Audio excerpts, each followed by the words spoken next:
Brian Nikita Michaels. I'm from Delft, Blikkersdorp, and I'm 19 years old. Delft is a very poor place.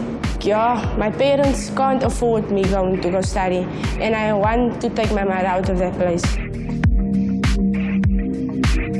I love drawing and I like working with my hands. And I thought, what am I going to do? I did apply, I got accepted, didn't have the money for register. And so I was like, what am I going to do and all of that. We were writing our finals, I think it's the last week before our final papers. Our principal came and told us Motus is looking for apprentices. And so I saw, okay, I don't have the resources to go study, but here this opportunity came so I can come here. Motus has its roots in Imperial. Imperial decided to focus its businesses into two pillars, one being logistics and the other motor. And everything related to motor became Motus. Motus Corporation Limited, we're a listed company, listed on the stock exchange that was unbundled from the Imperial Group. As a result, we're the biggest motor group in this country. Motors are our game, and we import, retail, rent, provide financial services, and do aftermarket parts. Over time, there's a lot of cars coming into the workshops to be serviced and make sure they're drivable. As a result, we realized that if no one's investing in apprentices of motor vehicles, we had to say, we need to develop the skill. We're the biggest motor group in the country. If we don't do it, no one's going to do it. We firmly believe in doing hands-on, practical change. So we invested in a technical training academy. The first one was actually done in Cape Town. Well, the focus at our academy is we do the theory and the practical side of the institutional training. Motor mechanic, diesel, auto elect, motorcycle apprentices. We do all the training, preparing them for trade tests. I didn't know anything about diesel or motors or gaskets and seals. Like I never knew there was so much stuff in the engine or what. But I came here, they teased me from the bottom, the basics up. And I was like, I doubted myself. And they gave me the confidence also to move further every time. Our objective here is to produce quality artisans for industry. If you've got a quality artisan, the person that's going to work on the cars, you're going to deliver quality service. We develop more apprentices than is required by our business, but we develop people so we give them an opportunity to get jobs in other motor groups, other workshops. In partnership with DDAT, Department of Economic Development and Tourism of Eastern Cape Government, what we've done is to implement a work readiness program where we prepare them with soft skills, roles and responsibility as an employee, business ethics, finances, communication, how to talk in the industry. Can I have a dust mask, earplugs and clear goggles, please? They're here by us for 4 months, and from there we send them out for interviews and get employment. After that, the work readiness program, Golden Arrow came and looked for panel beaters and spray painters. Mr. Owen also wanted to be panel beaters and spray painters, so I raised my hand and now I'm at apprentice at Golden Arrow. I really enjoy spray painting. It's fun and I love working with my hands. For those who want to be in the artisan technical side, it's nice to be in there because industry needs women. We're changing their lives. Most of them come from predominantly the poorest of the poor areas. And we can see the change in them when they start with this program.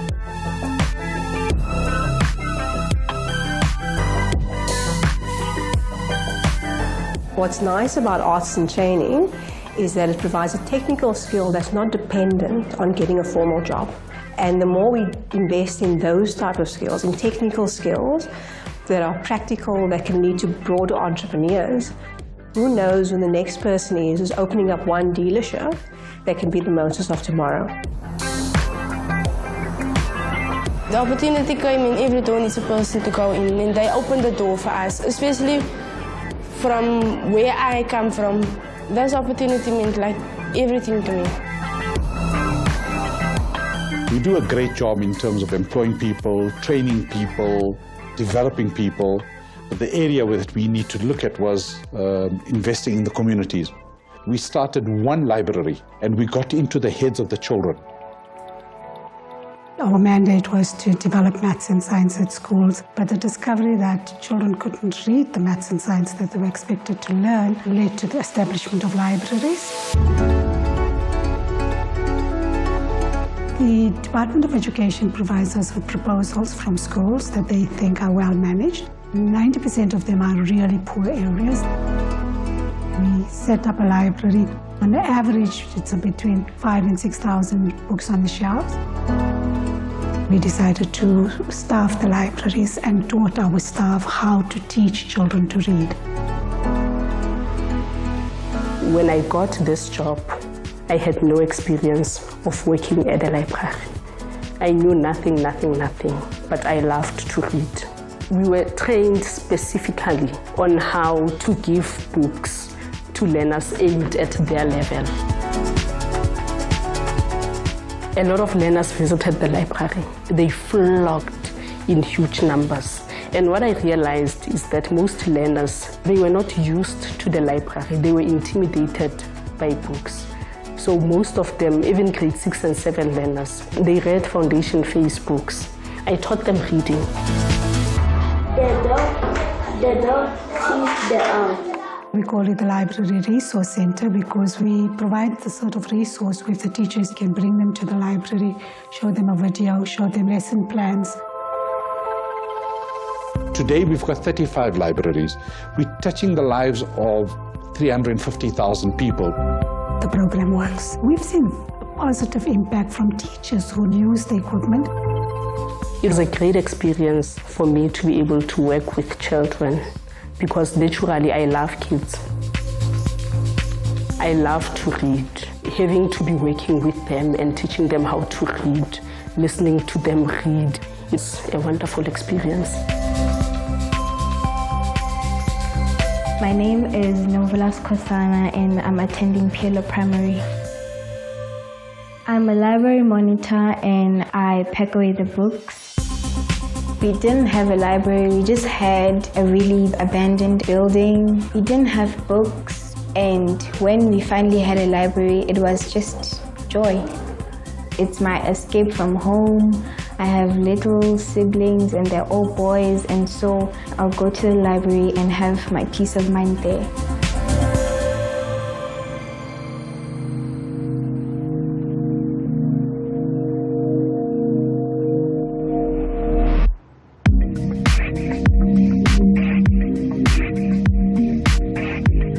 We have over 350 dealerships.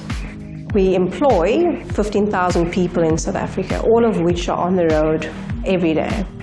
So road safety is a sustainability issue that needs to be taken seriously without reducing it to statistics. My name is Tebogo. I work for Active Education. I was born in Soweto. My daughter, Zintle, is a very cautious girl. Daddy, put on your seatbelt. She knows everything about road safety due to the past experience that we had. Zintle had an older sister. Her name was Katlego. She died from being knocked over by the car. And that's when my passion started with road safety. We started the road safety campaign, and Motus is there to support us. What fitted really nicely was it was again focused on education and awareness, because there was a huge gap in schools where children weren't being taught practically about the impact of not being safe. The road safety program that I implement at the schools consists of 3 sectors. One of them is, as a pedestrian, when you walk, what should you do?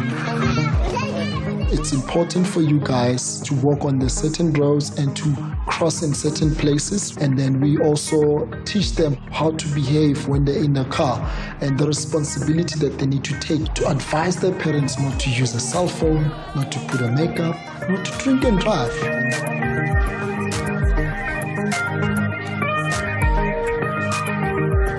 Learners tend to play anywhere else, including the road. We need to make sure that you only play in certain areas that are safe for you not to be knocked over. I need to see your hands. Come, don't be lazy, man. You're not crazy, sweater, man. Come on, let's go. 1, 2, 3. A campaign that's very entertaining and educationally at the same time. It's also being supported by the Department of Education. The creation of awareness of how important just the basics are, especially at a foundational level, and empowering young children to say, I should take responsibility, because as much as I'm subject to an adult driving or an adult assisting me, if I don't put my hand up and say, no, this isn't the behaviors, how are we going to get anywhere in society? When I'm driving and I see a learner who's in a uniform and wearing a motor sash, it becomes a joy to me. I look at the child and I know that that child is gonna make it home, is safe, because now the sash is very much more reflective and the drivers can see even during misty or rainy or dark situations. If they're wearing that, that means they were listening to me. And that means I've reached my goal. We educate children on making sure that their scholar patrols and the crossing of roads and the mentality they have is what we want to teach them. And so far we've touched the lives of 1.4 million children. So on the one side, we're touching our children's lives through hunger for learning. On the other side, we want to keep them safe, making sure we develop them with a culture of safety. So if we impact the lives of these children, we're impacting a lot more. The ripple effect it will have on our communities, that's what we want to leave behind as a corporate.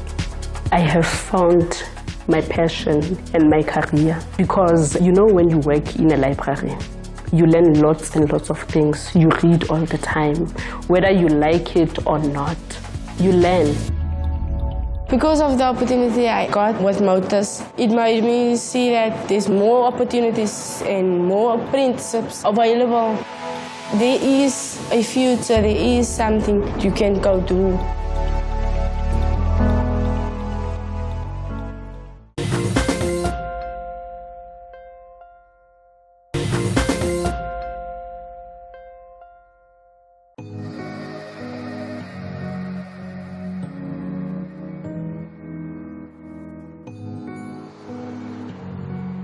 My parents are quite elderly.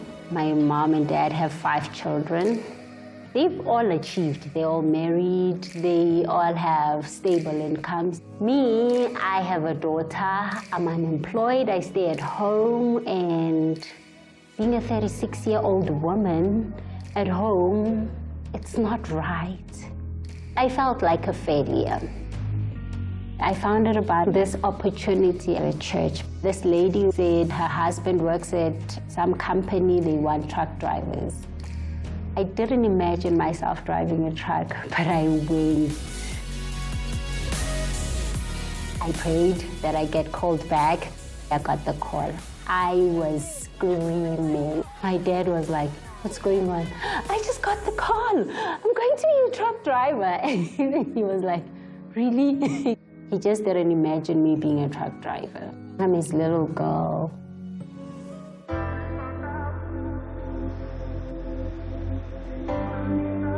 South Africa is one of the countries that have most deaths on the roads. 14,000 people die here in traffic accidents per year. Volvo is part of the solution. Iron Women is a program that we started in Peru 3 years ago. It's aiming at training women to become heavy-duty truck drivers. We believe that there are way too few women in the industry. When I am out seeing customers, I always try to see, would you like to have women as drivers? And many customers would be very happy to have that. You are my hope that we can start to change this industry. Statistically, women are responsible drivers. They are less involved in traffic accidents. Responsible drivers are contributing to the success of our customers by reducing maintenance costs. They're using brakes less. They're using less fuels. Responsible drivers are also making sure that the trucks are up on the roads producing. So women being responsible drivers have a chance not only to improve the business for our customers, but also to save lives on the road.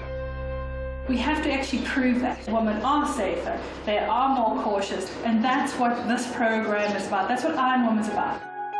The Commercial Transport Academy is quite new. We've been around for 3 years, and the focus really was to find a solution for the transport industry. So we came in looking for an opportunity to uplift women in the industry. That was the core focus, but with that knowing that we were a bit ahead of the time and the industry wasn't necessarily ready for us.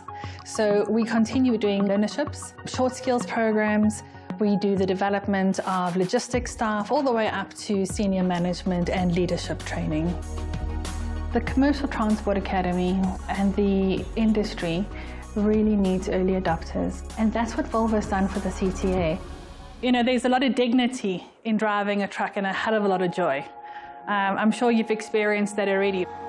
When I did my very first female initiative, I had my own transport company, and we brought these women into our organization. I thought that my drivers would see these ladies as an opportunity that their daughters or their cousins might actually come along with and join this movement. But what happened is that we didn't negotiate that change with our male driving force. So they went on strike. And it got so bad that at one point our drivers came to us and said, if a woman can do this job, it's no longer good enough for a man. There was this light bulb moment that if I was going to actually start to change this industry and bring women into almost a hostile environment, there had to be a lot more discussion, a lot more motivation, a lot more interaction with the existing workforce. South Africa is critically short on skilled commercial drivers. I mean, we're talking in numbers in excess of 15,000 drivers. If we are going to train up women, we're training them for a profession that they can walk into and they can be an asset to their employers. As employers, it's our responsibility to empower the previously disadvantaged individuals. It's the future for the growth of this country.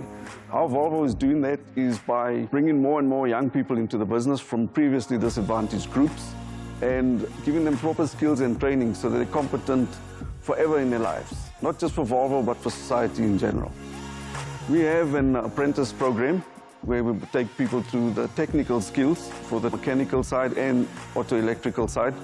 We partner with schools in the areas where we operate to select the best candidates they have there. And we try and do it early to get them involved into the industry. So today I'm going to be setting some parameters for the new customer according to the customer's request. We're looking for someone that's intelligent, bright, but a great attitude. I think attitude gets you a big way in this business. The finer skills, that can be coached and trained. But attitude is something that you come with and you grow with. Growing up, I used to like fixing things. Anything not working in the house, I would want to know why it's not working, and then I would want to fix it. So it was part of me when I was growing up. My father was a mechanic. He used to fix buses. I used to help him just fixing cars at home. I was one of the students that were good in math and science in school. So one of my LO teacher gave me the application to apply for Volvo apprenticeship. The day I received a call from Volvo was the most amazing day for me because I wasn't expecting it, because we were a lot of people that went for the interviews. We were a lot. So surprisingly, me being a female technician today is something great. Pamela has got a great attitude. She's got an automotive brain. She was brought up in a petrol-head family, so it ran in the blood.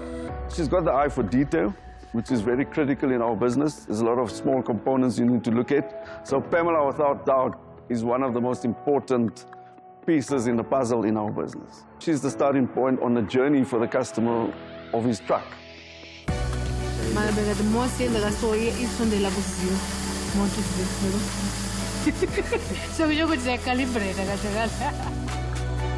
Working with men in the workshop was quite a challenge, but for me, it was something unique and interesting. Unlocking the potential is a very difficult task. And as employers, I think we must go and hunt for these people and unlock their potential. If you have great people working for you, adding great value to our customers and to society as a whole, the profitability happens automatically. Hey, Has anyone had a moment when they've delivered a vehicle to a customer and the customer is in awe that it's actually a woman that climbed out the vehicle? I was collecting a 6x4 and then I had to deliver it at the stockyard. And that man came to me like 3 times. Are you the driver? He was asking, are you the driver? Are you sure? Are you the driver? He could not believe I could drive the 6x4. Always had a passion for training. This year we had over 30 ladies going through driver training. And it's quite a challenge because it's something new for us and it's something that we also learn from. But the end result is also always the good result because it's when you see the smile on their faces when they've completed the course, they've obtained their licenses and they can go into the trucking industry. Now what we're really going to do here today is we're going to show you a live simulation of what's happening on our roads.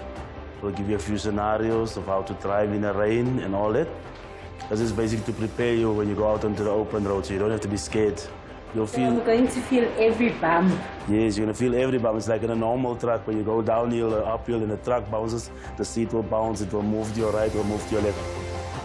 This feels so real. Okay, there we go. It feels like I'm in a truck. Just follow. You can basically take somebody from a truck simulator and you can put them into this truck here. And they'll be able to operate it because the simulator is exactly the same as what you experience in a truck here. Also put confidence in them so that they can know I can do it. On-the-job training is where they actually gain the experience. It's where they actually see that they can also do the same thing as what the men are doing. Okay, Rantsu, you've checked all your vehicle is roadworthy, all your vehicles is strapped, and your board is displayed. So now it's our big time now. We're going to go and deliver our client's vehicle and make them happy, okay? Okay, will I be driving? You'll be driving, yes. I can't wait. Rantsu's a very motivated person and she always likes to make sure that you tell her what is she doing right, what is she doing wrong. Being women, we experience a lot of challenges. We've been through a lot individually. So we appreciate this opportunity. None of us ever imagined ourselves having a Code 14 license. It's all in the mind. We're looking at a truck and we're thinking it's hard labor, but everything is hard labor. In this world, when you want something, you have to work for it. All I needed was an opportunity. It didn't just give me an opportunity, it also gave me a platform to spread my wings.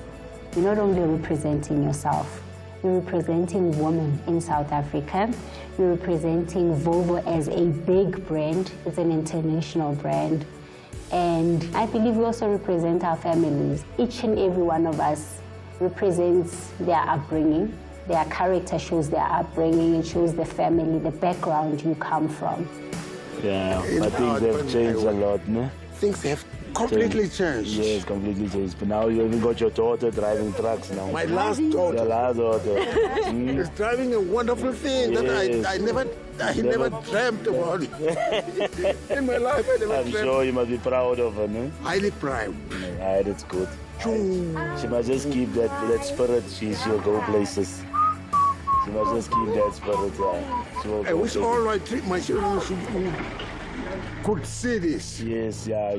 Looking back 6 months ago, I am still surprised. I was just an ordinary woman in South Africa. And to have been given this opportunity by Volvo, I am not just an ordinary woman, I am an iron woman.